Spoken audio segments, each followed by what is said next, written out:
이스라엘에는 3대 절기가 있지요. 유월절, 칠칠절, 그리고 초막절입니다. 유월절은 보리 추수를 시작할 때 첫 이삭을 드리는 예배로 시작이 됩니다.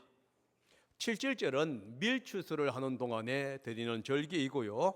초막절은 가을 추수를 다 마친 후에 드리는 절기입니다. 이 3대 절기는 모두 추수와 관련이 있는데 그 중에서도 추수감사절과 가장 유사한 절기는 초막절이다 할 수 있습니다. 이유가 뭐냐 하면은 한 해 동안에 모든 추수를 다 마친 후에 드리는 절기이기 때문이기도 하고요. 그리고 이웃과 함께 즐기는 이제 절기이기 때문에 그렇습니다. 오늘 우리는 이 초막절이 가지고 있는 의미 세 가지를 통해서 추수감사절의 의미를 되새겨 보려고 합니다. 먼저 이 초막절은 하나님의 인도하심과 복을 기억하며 감사하는 절기이지요. 하나님은 이스라엘 백성들을 이집트 노예로부터 구원해 주시고 보호해 주셨습니다. 이 은혜를 감사하는 시간이 바로 초막절이에요. 43절 한번 읽어보겠습니다. 시작. 이렇게 하여야 너희 자손이 내가 이스라엘 자손을 이집트 땅에서 인도하여 낼 때에 그들을 초막에서 살게 한 것을 알게 될 것이다. 나는 주 너희의 하나님이다. 이 초막절은 뭐라 그랬습니까? 이스라엘 백성들의 노예 생활로부터 구원해 주신 하나님의 은혜에 대해서 감사하는 주간인데요. 뿐만 아니라 광야 40년 동안 하나님은 그들의 삶을 보호해 주시고 인도해 주셨습니다. 그래서 감사해서 드리는 절기이기도 하지요. 하나님은 낮에는 구름 기둥으로 밤에는 불 기둥으로 그들을 인도하셨고요. 광야 생활 동안에 먹고 입고 마시는 모든 의식주 문제를 해결해 주었습니다. 그리고 적으로부터 공격을 받았을 때에 이스라엘 백성들을 보호해 주시기도 했습니다. 하나님이 초막절을 지키라고 한 것은 백성들로 하여금 이 초막에 들어가서 살면서 과거에 하나님께서 어떻게 인도해 주셨는지를 한번 되새기 체험해 보라 하는 의미가 있습니다. 임시로 만든 초막절은 사실 모든 것이 불편할 수밖에 없는 거예요. 이 불편하고 어려운 생활 속에서 하나님이 과거에 어렵고 힘든 생활을 어떻게 인도하셨고 보호해 주셨는지를 한번 새겨보는 하나의 시간이었습니다. 사실 초막절은 긴 이스라엘 역사 속에서 함께 하신 하나님의 은혜와 복을 기리는 것일 뿐만 아니라 또한 한 해 동안에 하나님이 어떻게 인도해 주셨는지를 기념하는 시간이기도 하지요. 봄부터 가을까지 하나님은 돌봐 주셨습니다. 이른 비를 주시고 늦은 비를 주시면서 농사를 짓게 했고요. 또 때에 맞게 알맞는 비를 내려주심으로 인해서 농사를 짓게 해주셨습니다. 뿐만 아니라 이슬을 보내주심으로 농작물들이 살아갈 수 있는 물을 공급해 주기도 했지요. 팔레스틴 지역은 비가 오지 않는 지역입니다. 그래서 이 우기 때 외에는 거의 비가 없는데 아침마다 하나님은 때에 맞도록 이슬을 보내주셔요. 그래서 이 부족한 물을 이 이슬이 공급원이 되어서 이스라엘 백성들의 농사를 지을 때에 추수할 수 있도록 또 농사를 잘 지을 수 있도록 도와주셨습니다. 그리고 외부의 공격이나 대적의 공격으로부터 이스라엘 백성들을 구원해 주기도 했습니다. 질병으로부터 그들을 인도해 주셨고요. 다양한 방법을 통해서 하나님은 이스라엘 백성들을 돌보아 주셨지요. 이렇게 한 해 동안에 돌보아 주고 필요한 것들을 채워주신 그 하나님의 은혜에 감사해서 드리는 예배가 뭐였느냐? 초막절이었습니다. 그래서 이스라엘 백성들은 이 초막절에 모여서 각종 제물로 하나님께 드렸습니다. 특별한 제물을 가지고 오기도 하고 또 함께 나누면서 하나님이 한 해 동안에 베풀어 주셨던 그 은혜를 나누는 축복 축제를 열었습니다. 종교에 보게 되면요, 이 초막절은 이스라엘의 먼 역사로부터 시작해서 한 해 동안에 베풀어 주었던 그 모든 축복을 함께 감사하는 절기였다 하는 겁니다. 우리도 하나님이 우리의 삶의 현장 속에서 어떻게 인도해 주셨는지를 한번 생각해 볼 필요가 있다 하는 거예요. 물론 우리는 이스라엘 백성들처럼 초막을 짓거나 아니면 일주일 동안 이 광야 생활을 할 수 있는 그런 것은 아니지요. 왜냐하면 우리는 광야 생활을 할 수 있는 장소가 별로 없지요. 그러나 한번 조용히 자신의 삶을 돌이켜 볼 수 있는 시간은 가질 수가 있는 것 같아요. 과거 어려웠던 시절을 돌아보는 시간을 가져야 되고요. 그리고 그때그때마다 하나님이 어떻게 인도하셨는지를 한번 돌이켜 보는 것도 필요하지요. 이스라엘을 통해서, 아침 이스라엘을 통해서 이스라엘 백성들에게 농사를 짓게 하신 것처럼 순간순간 어려울 때 하나님의 까마귀를 통해서 아니면 다른 여러 가지를 통해서 보호해 주셨고 인도하셨던 그 하나님의 은혜를 여러분 생각해 볼 필요가 있다 하는 거예요. 과거의 삶과 지금의 삶을 비교하면 참 많은 차이가 있지요. 과거는 극심한 가난으로 인해서 힘들었던 시대입니다. 지금은 상대적인 가난이 있지만은 과거와 비교하게 되면은 우리는 상당히 부유해요. 과거에는 질병이 들면은 병원에 갈 수가 없었지요. 그래서 집에서 고통을 당하다가 죽음을 맞이하는 것이 다반사였습니다. 그러나 지금은 병원을 아무런 부담 없이 가게 되지요.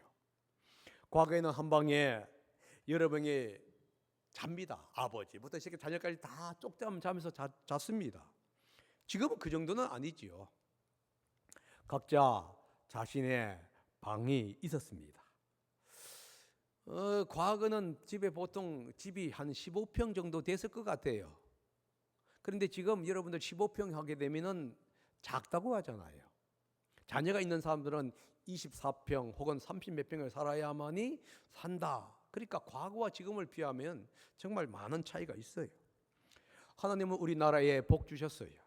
그래서 잘 사는 나라가 되었습니다.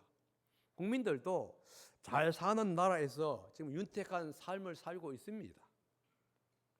한국처럼 이 노년에 정부로부터 혜택을 받는 나라가 거의 없어요.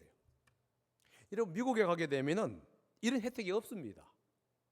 노인들 돈이 없으면 굶어 죽어야 하는 것이 미국이에요. 자본주의 국가입니다. 그러나 한국은 이렇게 저렇게 어른들을 섬기고 있고요. 또 노인정에 가게 되면은 남자들은 안 가는데 여자분들은 노인정 가게 되면은 밥도 해준 데도 있고 쌀도 주고 그리고 따뜻하게 해주는 곳이 어디냐? 노인정. 그러니까 한국은 참 부유하지요. 또 잘 대해줍니다. 65세가 되면은 물론 우리는 전철 혜택을 못 받지만 전철 혜택도 받고 병원에 가게 되면은 몇천 원만 내면 되고 뭐 다 공급해줘요. 여러분 이렇게 한국은 과거와 현재를 비교할 때에 많이 부유해졌다는 것 틀림없습니다. 우리의 삶도 마찬가지 아닌가요? 뭐 오늘날 우리가 경제가 좋지 않다라고 얘기합니다. 사실 저도 동의를 해요. 특히 사업을 하는 사람들, 자기 사업을 하는 사람들은 이 경제가 좋지 않다는 것을 실제적으로 체감합니다. 그럼에도 불구하고 우리가 거리에 쫓겨나지는 않았잖아요. 먹을 것이 없어서 굶주린 적은 없지 않습니까? 어렵다고 하지만은 살고 싶은 거 사고 먹고 싶은 거 먹는 것 이게 오늘날 우리의 문화가 아닙니까? 어려움 속에서도 차도 사고 그리고 가끔씩 외식도 하잖아요. 이게 오늘날 우리입니다. 이 모든 것들이 하나님의 은혜였다 하는 거예요. 그래서 추수감사절은 뭐냐? 이렇게 우리의 삶을 돌보아 준 이 하나님의 은혜에 감사하는 시간이에요. 초막절은 먼 과거부터 시작해서 현재에 가까운 과거까지 하나님께서 어떻게 함께 하셨는가를 생각하면서 기념하는 절기라고 한다면은 추수감사절도 마찬가지예요. 과거부터 시작해서 현재 이르기까지 하나님이 이 나라와 민족들, 그리고 우리 개개인과 우리 가족들, 교회와 목장을 어떻게 인도하셨고 돌보아 주셨는지를 생각하는 그러한 시간이다 하는 겁니다. 또한 두 번째는요, 이 추수감사절 초막절은 뭐냐 하면은 앞으로 하나님이 베풀어 주실 그 복을 바라보며 감사하는 주간입니다. 그러니까 과거에 하나님께서 베풀어 주신 은혜를 감사하는 뿐만 아니라 앞으로 베풀어 주실 은혜를 감사하는 기간이에요. 초막절은 이스라엘 백성들로 하여금 자신의 참된 정체성을 다시 한 번 더 바라보게 하는 중요한 절기예요. 이 절기를 통해서 이스라엘 사람들은 자신들이 잠시 이 땅에 살다가 이제 살아가는 순례자, 거주자라는 사실을 그들이 인식하면서 살았습니다. 초막에서 7일 동안 지내다가 이제 명절이 다 끝나면은 잠시 머물렀던 초막절을 또 오두막을 모두 흘러버립니다. 그리고 자기의 본향집으로 돌아가지요. 이런 일들을 통해서 이스라엘 사람들은 이 땅에서의 삶이 일시적이고 제한적이라는 사실을 인식하는 거예요. 다시 말해서 이 땅은 잠시 거하는 곳이고 영원히 거할 곳이 있다고 하는 것을 그들은 이 초막절 일주일 동안의 삶을 통해서 인식하는 삶이었습니다. 바울은 이 초막을 우리의 몸으로 비유했는데요, 고린도후서 5장 1절입니다. 한번 보겠습니다. 땅에 있는 우리의 장막집이 무너지면 하나님께서 지으신 집 곧 사람의 집으로 손으로 지은 것이 아니라 하늘에 있는 영원한 집이 우리에게 있는 줄 압니다. 바울은 초막을 현재 우리의 몸과 비유하고 있지요. 그래서 우리의 몸은 잠시 거하는 장막절의 집이다 하는 거예요. 다시 말해서 이스라엘 백성들이 일주일 동안 거하는 초막집, 이 장막집이 뭐냐? 현재 우리가 이 땅에서 살고 있는 우리의 몸이다라고 지금 얘기하고 있습니다. 그들은 이 7일간의 삶 속에서 살다가 이제 그것을 다 마친 후에 자기의 본집으로 돌아가는 것이지요. 우리도 마찬가지입니다. 이 땅에 있는 육신의 집을 벗어버리고 이제 죽음을 맞이하게 되면은 영원한 집으로 가는 거예요. 그래서 사실 죽음이란 게 뭐냐? 영원한 집을 가는 하나의 출발점이에요. 이게 마지막 인생이 끝나는 것이 아니라 새로운 출발점이 뭐냐? 우리의 죽음이라고 하는 겁니다. 그래서 우리가 바라보아야 하는 것은요, 이 땅의 육신의 장막집이 아닙니다. 오히려 영원한 그 천국의 장막집, 내가 영원히 갈 부활의 몸을 기억하는 것, 이게 바로 이 초막절이, 추수감사절이 우리에게 주는 교훈이다 하는 거예요. 여러분, 육신의 장막집을 벗을 때에 영원한 몸을 잊게 됩니다. 그래서 아브라함은 이 땅의 삶을 가르쳐서 인생의 나그네의 인생, 순례자의 인생이라고 묘사하면서 그러한 삶을 살았어요. 하나님이 아브라함과 이삭과 야곱에게 가나안 땅을 거주할 땅으로 주었습니다. 그러나 그들은 한 번도 이 가나안 땅이 그들이 영원히 거주할 땅이라고 생각한 적이 없어요. 그들은 항상 장막을 치면서 이 땅 저 땅을 옮겨 다니면서 이제 나그네의 인생을 살아갔던 겁니다. 아브라함뿐만 아니라 우리도 마찬가지입니다. 비록 우리는 이 땅에 살고 있지만은 이 땅은 우리의 영원히 거주할 땅이 아니지요. 우리가 잠시 거주하는 나그네 인생으로 살아갈 땅이다 하는 겁니다. 이 초막절은 또한 한 해 동안에 베풀어 주신 하나님의 은혜뿐만 아니라 다음 해, 내년도를 바라보는 거예요. 다시 말해서 2025년도에 하나님께서 우리에게 베풀어 주신 복뿐만 아니라 2026년도에 하나님께서 어떻게 우리에게 주실 복이 무엇인지를 고대하는 하나의 시간이었어요. 성경은 이렇게 갑니다. 7일이 끝난 후에 8일째, 8일째에 거룩한 대회를 열어라. 다시 말해서 초막을 다 행하를 마친 후에 8일째 되는 날에 그들은 거룩한 공예를 열면서 이제 축제하게 되었어요. 레위기 23장 36절입니다. 한번 읽어봅니다. 시작. 이래 동안 매일 너희는 주에게 살라 바치는 제사를 드려야 한다. 열흘째 되는 날에는 다시 거룩한 모임을 열고 주에게 살라 바치는 제사를 드려야 한다. 이것은 가장 거룩한 모임이므로 이날에 너희는 생업을 돕는 일은 아무것도 해서는 안 된다. 아무것도 하지 말고 순수하게 예배를 드려라. 왜냐하면 8일째 되는 날은 거룩한 날이기 때문에 그렇습니다. 여러분, 우리는 조용히 한번 생각해 보셔야 합니다. 그리스도께서 재림하실 때에 시작하는 하나님의 나라를 한번 생각해 보아야 할 필요가 있다는 겁니다. 이스라엘 백성들은 이 초막절을 끝난 후에 8일째 되는 날에 그들은 축제를 벌이면서 미래의 천국을 바라보았습니다. 메시아가 와서 이룩할 그 메시아 나라를 고대하면서 이 초막절을 즐겼어요. 우리는요, 이 추석 감사절을 즐기면서 예수님이 주어질 영원한 천국과 영원한 안식을 바라보면서 우리는 즐겨야 합니다. 8일째 날이 잔치 나는 날인 것처럼 하나님은 우리를 위해서 천국에 갔을 때에 영원한 잔치를 준비한다고 했습니다. 바로 우리는 그것을 위해서 준비해야 돼요. 그래서 주님은 뭐라 했냐 하면은 신랑이 신부를 위해서 거처할 집을 마련하듯이 예수님이 우리를 위해서 거할 천국의 집을 준비하기 위해서 그가 하늘나라로 올라간다 이렇게 말씀하신 거예요. 사실 그 결과 우리는 우리의 시민권은요 하늘에 있고 우리의 안식처도 하늘에 있게 되는 것이죠. 주님이 오실 때에 누릴 그 천국을 바라보시기 바랍니다.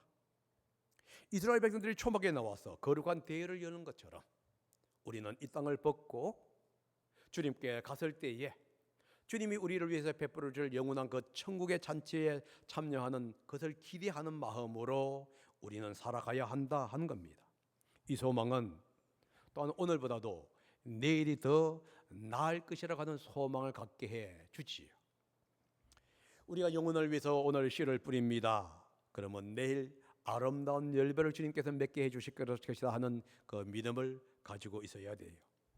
오늘 우리는 아픔의 씨, 고난의 씨, 믿음의 씨앗을 뿌리게 되지요.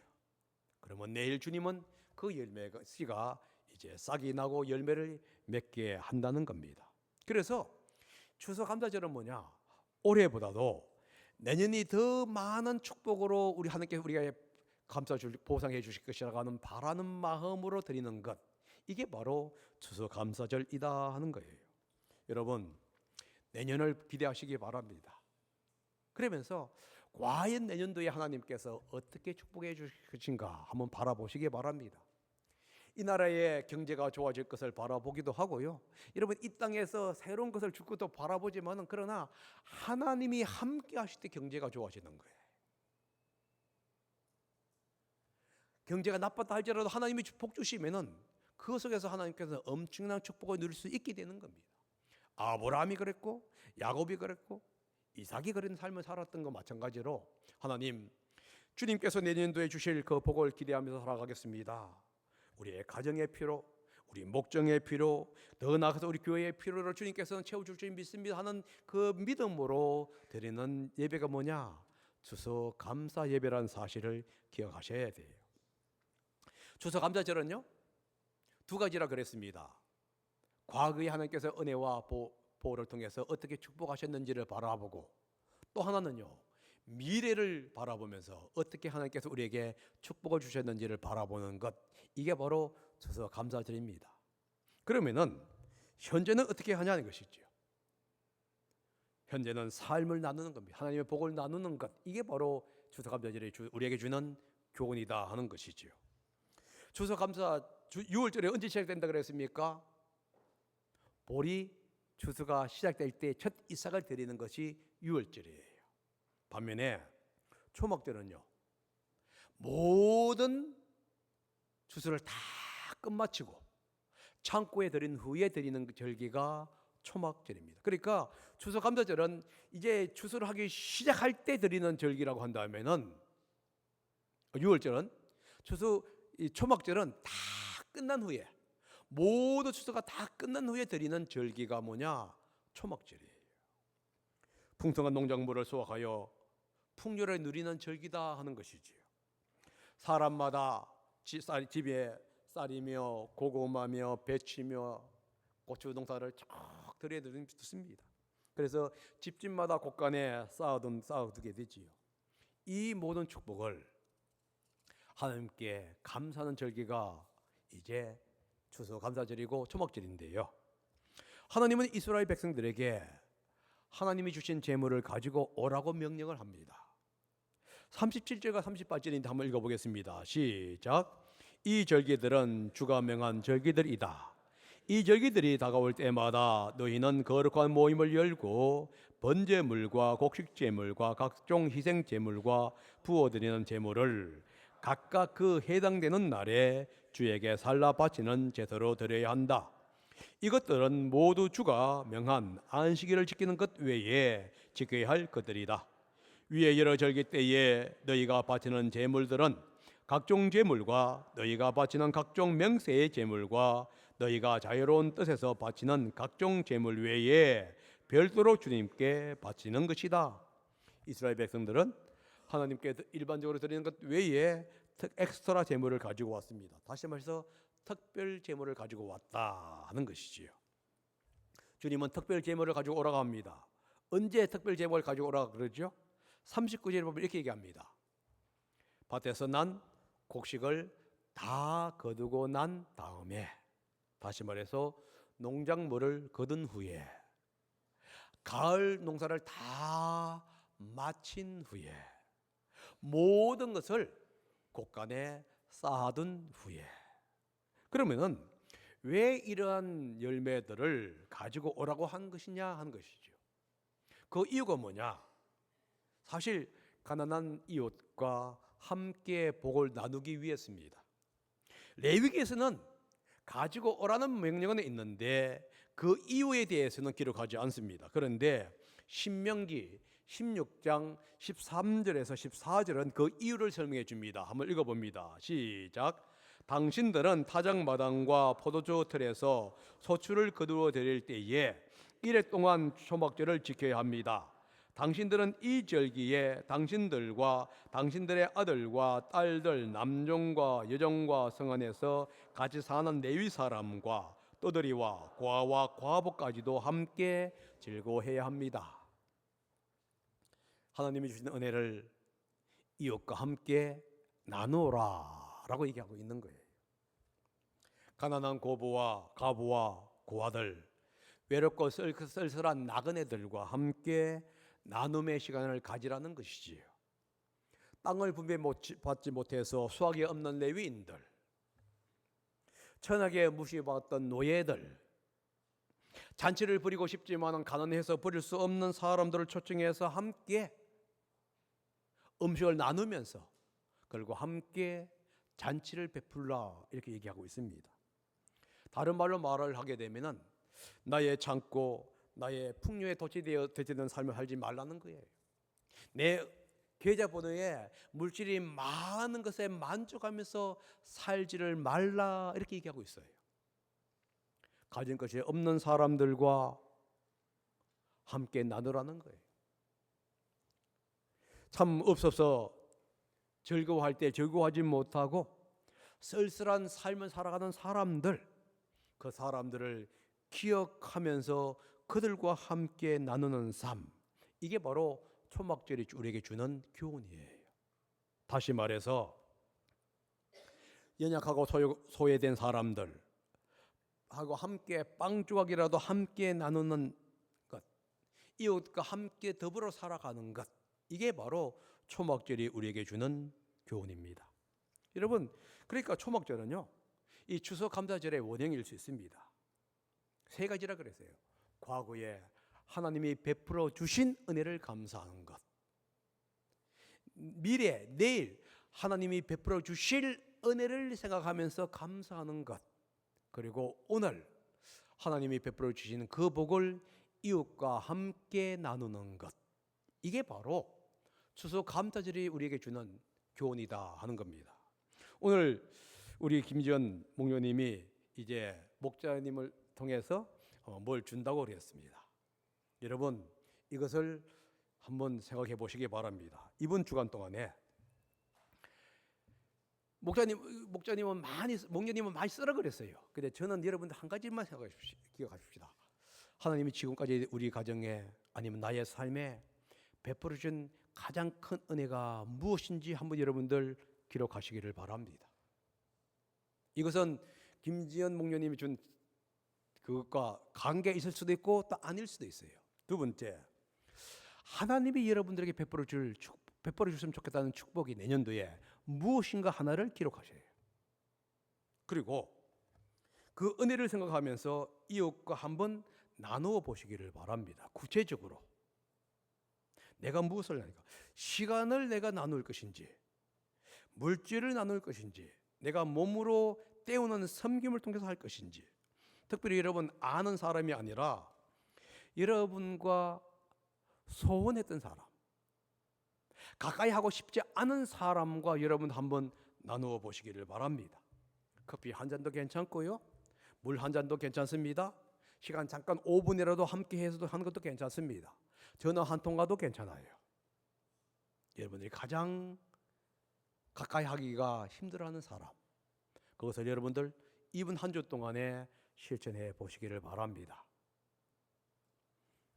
세게 부담스러울 거예요. 그러나 그것이 바로 뭐냐?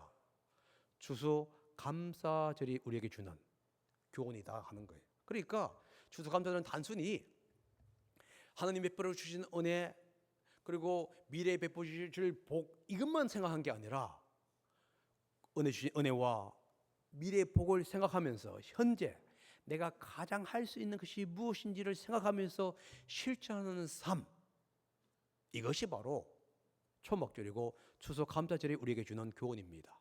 한 주 동안에 실천해 보시고요, 목장 모임 때 한번 베풀어 준 은혜가 무엇이고 베풀어 주었으면 좋겠다고 하는 기도의 은혜가 무엇인지를 얘기하고, 그리고 한 주 동안에 여러분들이 가장 껄끄러운 사람과 만남에 대해서 전화 한 통화도 괜찮고요, 물 한 잔도 괜찮습니다. 또 커피 한 잔도 괜찮아요. 떡 한 조각도 괜찮습니다. 정 하기 힘들면 돼지고기 한 건 사가지고 그 집 문 앞에 걸어놓고 오셔도 돼요. 왜냐하면 만나는 게 껄끄러우면. 그렇게 해서 여러분들 실천했다 하는 것을 목장 모임에서 나누면서 즐겁고 또 웃으면서 함께 아름다운 목장 모임을 이루시기를 예수님의 이름으로 축복합니다. 기도하겠습니다.